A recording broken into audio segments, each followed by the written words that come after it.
Hello friend, welcome to the Mahadeva biology classes. आज हम देखेंगे पॉलिनेशन के बारे में। पॉलिनेशन का डेफिनेशन देखेंगे, पॉलिनेशन क्या होता है, ठीक है। उसके काइंड्स के बारे में देखेंगे। फिर अगले लेक्चर में देखेंगे एजेंट्स ऑफ पॉलिनेशन, किसके किसके माध्यम से पॉलिनेशन होता है। चलिए हम स्टार्ट करते हैं पॉलिनेशन का डेफिनेशन से।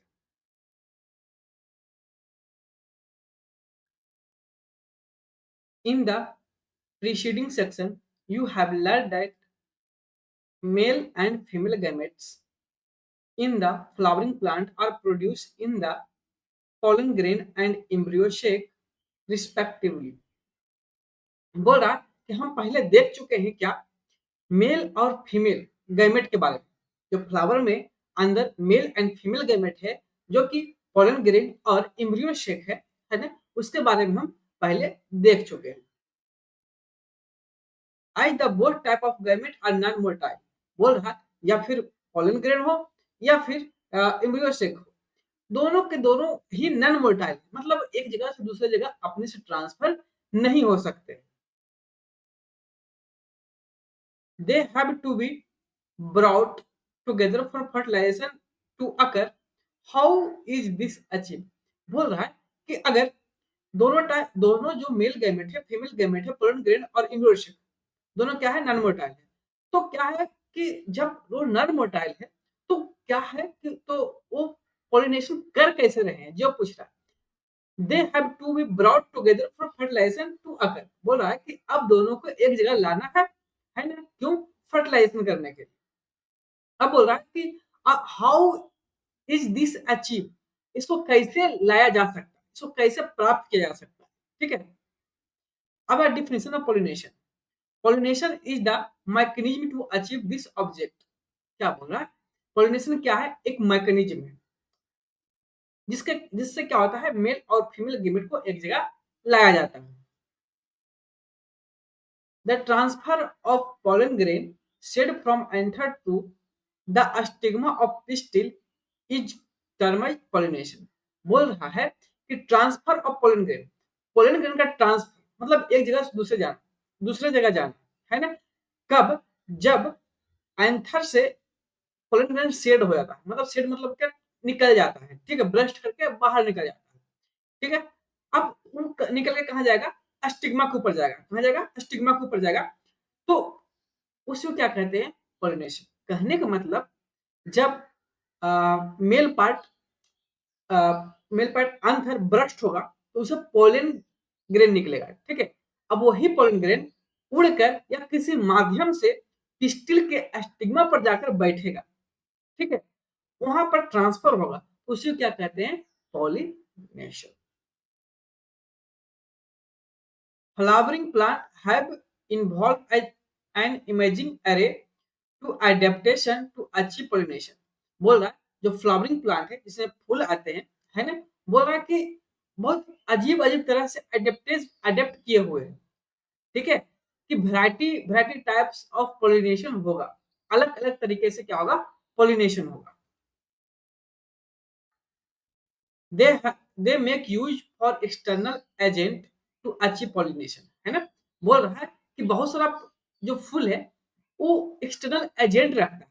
एक्सटर्नल एजेंट कहने का मतलब क्या, ले जाने जो पोलन ग्रेन है, पोलन एंथर से पोलन ग्रेन निकलता है, वहां से पोलन ग्रेन को ले जाने वाला कोई क्या है, एजेंट है। जैसे कि हम बचपन में क्या होता है, स्कूल जाने के लिए हमारे माता पिता या फिर मम्मी पापा हमको धीरे जाते थे, ठीक है। उसी तरह जो एंथर है, एंथर से पोलन ग्रेन तो निकल गया, लेकिन वो नॉन मोर्टाइल है, वो जा नहीं सकता है अपने से, ठीक है। तो उसको स्टिग्मा तक पहुंचाने के लिए कोई एजेंट होगा, कोई आदमी होगा, कोई जानवर होगा, कोई कीड़ा मकोड़ा होगा, इंसेक्ट होगा, कोई मतलब बाटर होगा, बाइंड होगा, इसमें क्या है, हमारा एजेंट है, जो कि हम आगे पढ़ेंगे। बोल रहा है can you list the possible external agent. बोल रहा है कि क्या तुम एक्सटर्नल पॉलिनेशन एजेंट के बारे में बता सकते हो, लिस्ट कर सकते हो। तो हाँ, हम कर सकते हैं, लेकिन कब, जब वो आएगा तो हम कर देंगे, ठीक है।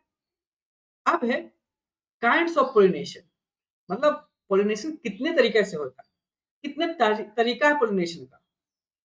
बोला depend on the source of pollination. Pollination can be divided into 3 types. बोला कि पोलन के सोर्स पर कि जो पोलन ग्रेन है वो किस तरह से हमें मिल रहा है, उसके आधार पर पोलिनेशन को 3 टाइप से बांटा गया है। पहला है ऑटोगैमी, जिसको हम सेल्फ पोलिनेशन भी कहते हैं। ठीक है, पहला क्या है ऑटोगैमी, इसी को हम क्या कहते हैं सेल्फ पोलिनेशन। क्या कहते हैं सेल्फ पोलिनेशन। अब हम पहले बता देते हैं कि सेल्फ पोलिनेशन होता क्या है। सेल्फ पोलिनेशन मतलब होता है एक ही फूल रहेगा, एक ही फ्लावर रहेगा, मतलब बाइसेक्सुअल फ्लावर रहेगा, उसी में स्टिग्मा रहेगा, उसी में एंथर रहेगा। ठीक है, मतलब पिस्टिल और एंथर एक ही में रहेगा। ठीक है, स्टिग्मा और एंथर एक ही में रहेगा।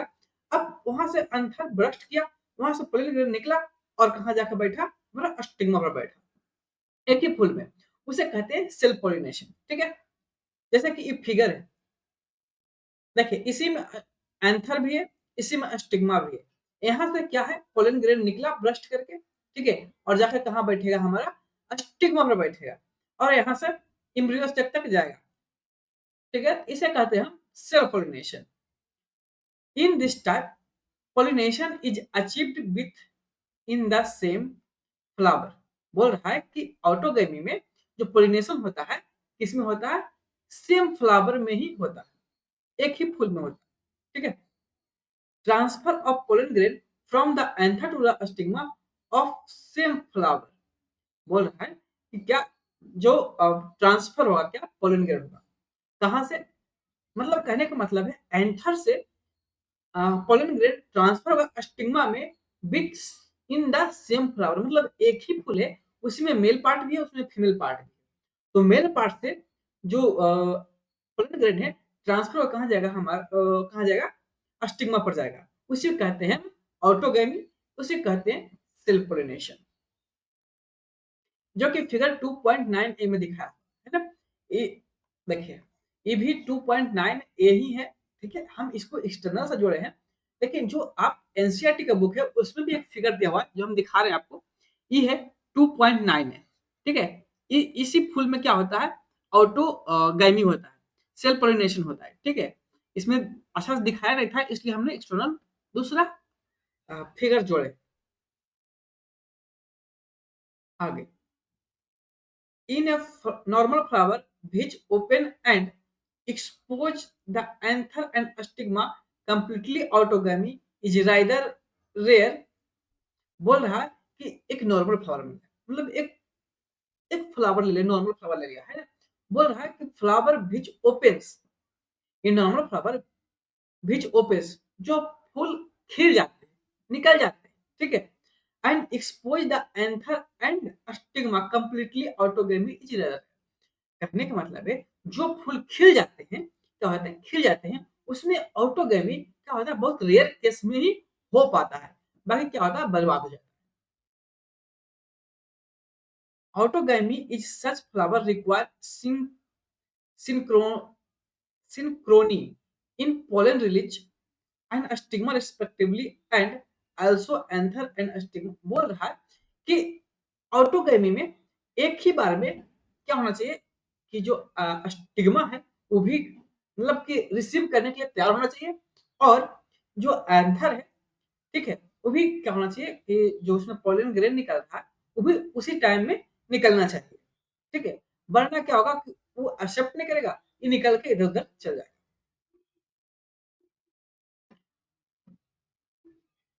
बोल रहा है स्टिग्मा, क्या बोल रहा है कि the anther and the stigma should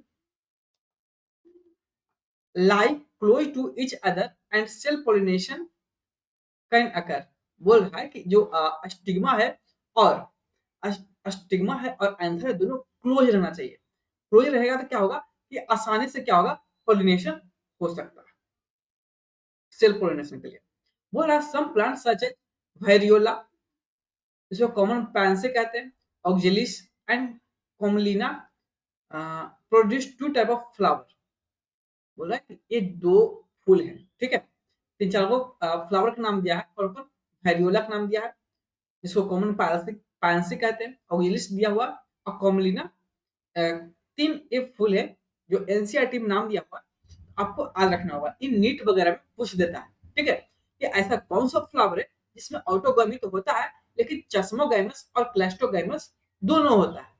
ठीक है, अब बात है कि चस्मोगैमस और क्लैस्टोगैमस क्या है, चलिए उसको भी देख लेते हैं। वो चस्मोगैमस flower which are similar to flower of same species with exposed anther and stigma। क्या है कि एक ही फूल रहेगा, ठीक है, लेकिन एंथर और स्टिग्मा क्या होगा, एक्सपोज हो जाएगा। एक्सपोज मतलब क्या कि फूल उसमें खिल जाएगा और एंथर और स्टिग्मा हमको दिख जाएगा। ठीक है, and cleistogamous flower which do not open at all. लेकिन जो क्लैस्टोगेमस है उसमें जो एंथर और स्टिग्मा है वो क्या रहेगा, ओपन नहीं होगा, मतलब जो फूल है वो खिलेगा ही नहीं। ठीक है, अंदर ही बंद रहेगा। जैसे कि यहाँ देख लीजिए, फिगर नंबर 2.9 सी में दिया है। 2.9 सी ये है, इसमें देखिए ये क्या है, चस्मोगैमस है। चस्मोगैमस में क्या है, जो फ्लावर है वो क्या हो गया, खिल गया है। क्या हो गया, खिल गया है। ठीक है, ओपन हो गया। लेकिन जो क्लैस्टोगैमस फ्लावर है उसमें क्या है, जो फूल है वो खिला ही नहीं है, अंदर ही स्टिग्मा है, अंदर ही एंथर है, और वहीं पर क्या होगा, पॉलिनेशन होगा।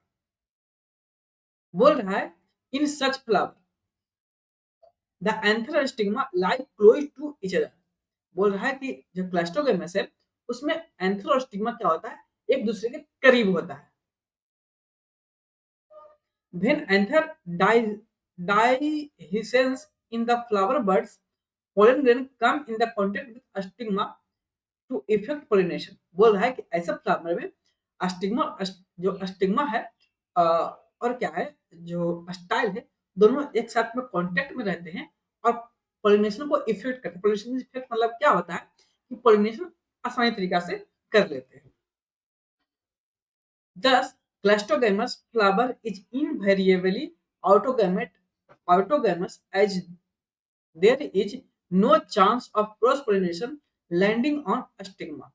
बोल रहा है कि इसी की वजह से जो क्लैस्टोगैमस फ्लावर है जो कि ऑटोगैमस करता है और no chance of cross pollination, pollination landing on stigma. अब बोल रहा है कि जो बंद है फूल है ना, वो एक ऐसा कारण है जिससे ऑटोगैमस तो होता है लेकिन क्रॉस पोलिनेशन नहीं हो सकता। क्रॉस पोलिनेशन मतलब क्या होगा कि एंथर वन फ्लावर से निकल के दूसरा फ्लावर तक जा सके, ऐसा नहीं होगा।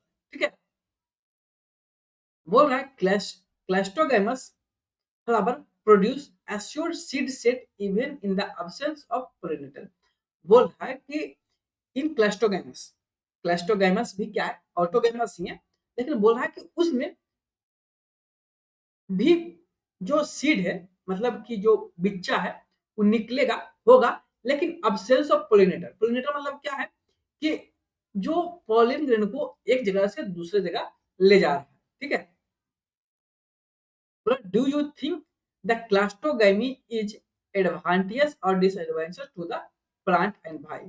बोल रहा है कि अब क्या तुम सोच सकते हो जो क्लास्टोगैमस है, फ्लावर जो फूल है, जो फर्टिलाइजेशन है, जो पोलिनेशन है, वो एक अच्छा है या खराब है, उससे फायदा है कि घाटा है? तो क्या है कि फायदा भी और घाटा भी। फायदा इसलिए है कि उसको कोई एजेंट ने, मतलब कि एजेंट की जरूरत नहीं पड़ रहा है पोलिनेशन को एक जगह से दूसरी जगह जाने के लिए। ठीक है, वो सेल्फ पोलिनेशन करके कोई भी कंडीशन में वो क्या हो सकता है, सीड कर सकता है, सीडिंग कर सकता है, फर्टिलाइजिंग कर सकता है। लेकिन क्रॉस पोलिनेशन में क्या होता है कि अब डिसएडवांटेज ये है, क्या है डिसएडवांटेज था, डिसएडवांटेज यह है कि अब क्या होगा कि अब जेनेटिकली डिफरेंट फ्लावर नहीं हो सकता। ठीक है, वो समय के साथ चेंज नहीं हो सकता, अडेप्ट नहीं कर सकता। ठीक है, ये होता है। आगे अब है गाइट्रोगेमस। गाइट्रोगेमस, अब गाइटो गाइटोनोगेमस। गाइटोनोगेमस क्या, transfer of pollen grain from the anther to the stigma of another flower of same plant. बोल रहा है पहले क्या हो रहा था कि एक ही फूल में, ऑटोगेमस में क्या हो रहा था कि एक ही फूल में मेल पार्ट भी है, स्टिग्मा भी है, और फीमेल पार्ट भी है, स्टाइल भी। ठीक है, अब वहीं पर दोनों पोलिनेशन कर रहे थे, वहीं दोनों फर्टिलाइजेशन कर रहे थे। ठीक है, स्टिग्मा स्टाइल उसी पर थे, एक ही फूल में था, उसे क्या कहते हैं, ऑटोगैमस, जो पोलिनेशन हो रहा था, ठीक है। लेकिन अब गाइट्रोगैमस में क्या होगा कि स्पीसीज सेम रहेगा, क्या रहेगा, स्पीसीज सेम रहेगा, लेकिन अ, जो एंथर है वन फूल से, एक फूल से निकल के दूसरे फूल पर जाके शेड करेगा, ठीक है, उसको कहेंगे geitonogamous. Same species same plant में बोल रहे हैं, ठीक है। बोल रहा है the transfer of pollen grain from anther to the stigma of another flower of same plant. कहने का मतलब है कि पोलन ग्रेन ट्रांसफर होगा एंथर से स्टिग्मा पर, लेकिन किसमें, एक फूल से दूसरे फूल में, लेकिन प्लांट क्या होता है, सेम होगा, एक ही पौधे में, ठीक है। Although gaitrogamy is functionally cross-pollination involved in pollinating agent, genetically it is similar to the autogamy since pollen grain come from the same plant. बोल रहा है कि जो गाइट्रोगैमी है उसको क्रॉस पोलिनेशन भी कर सकते हैं, लेकिन ऑटोगैमी भी कर सकते हैं, सेल्फ पोलिनेशन भी कर सकते हैं। अब बोल क्या रहा है कि क्रॉस पोलिनेशन क्यों कहते हैं, क्योंकि एक फूल से दूसरे फूल पर एंथर को स्टिग्मा पर जाने के लिए कोई एजेंट का जरूरत पड़ेगा, क्या पड़ेगा, कोई एजेंट की जरूरत पड़ेगा, पोलिनेटिंग एजेंट की जरूरत पड़ेगा, जैसे इंसेक्ट का पड़ जाए या फिर बाइंड का पड़ जाए, है ना, तो इसलिए इसको कहते हैं क्रॉस पोलिनेशन। अब बोल रहा है कि इसको ऑटोगेमी भी कहते हैं, क्यों कहते हैं, क्योंकि फूल एक ही प्लांट का दोनों, ठीक है, कहने का मतलब एक ही प्लांट में दोनों फूल है ना, वहीं से निकल के एक फूल से निकल कर दूसरे फूल पर एंथर से स्टिग्मा पर जा रहा है, क्या, पोलन ग्रेन, इसलिए हम इसको ऑटोगेमी भी कह सकते हैं। अब देखो यही है ऑटोगेमी, है ना, मतलब कि एक ही प्लांट है, एक ही प्लांट में यहाँ एंथर भी है और यहाँ स्टाइल भी है ना, कहने का मतलब है ये खुद का पोलिनेशन नहीं करके, है ना, ये एक प्लांट से एक फ्लावर से दूसरे फ्लावर पर जाएगा किसी एजेंट के थ्रू, यहाँ बाइंड के थ्रू जा रहा है, ठीक है, तो इसे कहते हैं डाइटोनोगेमी। अब आया जेनोगेमी, जेनोगेमी में होता है क्रॉस पोलिनेशन। बोल रहा है transfer of pollen grain from anther to the stigma of different plant, this this is only type of pollination in which during pollination bring genetically different type of pollen grain to the stigma। बोल ही रहा है xenogamy में क्या होता है कि जो गाइट्रोगेमी था उसमें एक ही प्लांट इन्वॉल्व था, फूल अलग अलग था, लेकिन अब जेरोगेमी में क्या होता है, इसको कहते हैं क्रॉस पोलिनेशन भी कहते हैं, क्या कहते हैं, क्रॉस पोलिनेशन। अब गाइट्रोगेमी में क्या होगा कि इस डिफरेंट प्लांट का फ्लावर है, क्या है, ए है और प्लांट बी है। अब ए से पोलन ग्रेन निकलकर बी में जाके क्या करेगा, फर्टिलाइज करेगा, स्टिग्मा पर जाके इसका बैठेगा, ठीक है, एक मतलब डिफरेंट फ्लावर में और डिफरेंट प्लांट में, ठीक है, कहने का मतलब है कि दो गो पेड़ है, दो गो पौधा है, अब इस पौधा से पोलन ग्रेन निकल के दूसरे पौधे में जाकर फर्टिलाइज कर रहा है, ठीक है, वहां पर स्टिग्मा पर शेड कर रहा है। इस पौधा के फूल से एंथर पोलन ग्रेन निकल कर कहा जा रहा है, दूसरे पौधे के फूल के स्टिग्मा पर जाकर शेड कर रहा है, उसी को कहते हैं क्या, जेरो जेनोगेमी। वही बोला transfer of pollen grain from anther to the stigma of different plant, ठीक है, उसे क्या कहते हैं हम, जेनोगेमी कहते हैं। आशा है कि आपको पोलिनेशन और टाइप ऑफ पोलिनेशन समझ में आ गया होगा। अगर समझ में आ गया है तो कृपया लाइक करें, सब्सक्राइब करें और कमेंट करें, ठीक है, और दोस्तों को भी शेयर करें। आगे हम पढ़ेंगे एजेंट ऑफ पोलिनेशन, जो कि हम पढ़ेंगे अगला लेक्चर में। तो हम छोटे छोटे इसलिए बता रहे हैं, मतलब कि क्योंकि ज्यादा लंबा लेक्चर इसलिए नहीं कर रहे हैं क्योंकि देखने वाला भी कभी कभी बोर हो जाता है, ठीक है, अब 5 मिनट 10 मिनट 15 मिनट करेगा तो कोई भी देख लेगा, ठीक है, पढ़ने में भी अच्छा आसान रहेगा। और जो लंबा 1 घंटा 1.5 घंटा करेगा तो क्या होता है ना कि बोरियत हो जाता है, ठीक है, इसलिए हम छोटे छोटे पार्ट में आपके लिए, आपके ही सुविधा के लिए लेके आ रहे हैं, ठीक है, थैंक यू। और एक क्या है, एनसीईआरटी है, लाइन बाय लाइन एक्सप्लेनेशन है, तो सब्सक्राइब कर ले, कमेंट भी कर ले, ठीक है? अगर समझ में आ रहा है तो ऐसे लिखे, ना समझ में आ रहा है तो क्या नहीं समझ में आ रहा, वो हमको कमेंट करके बता दे, हम उस पर काम करेंगे, ठीक है? सही करने के लिए कोशिश करेंगे, ठीक है? थैंक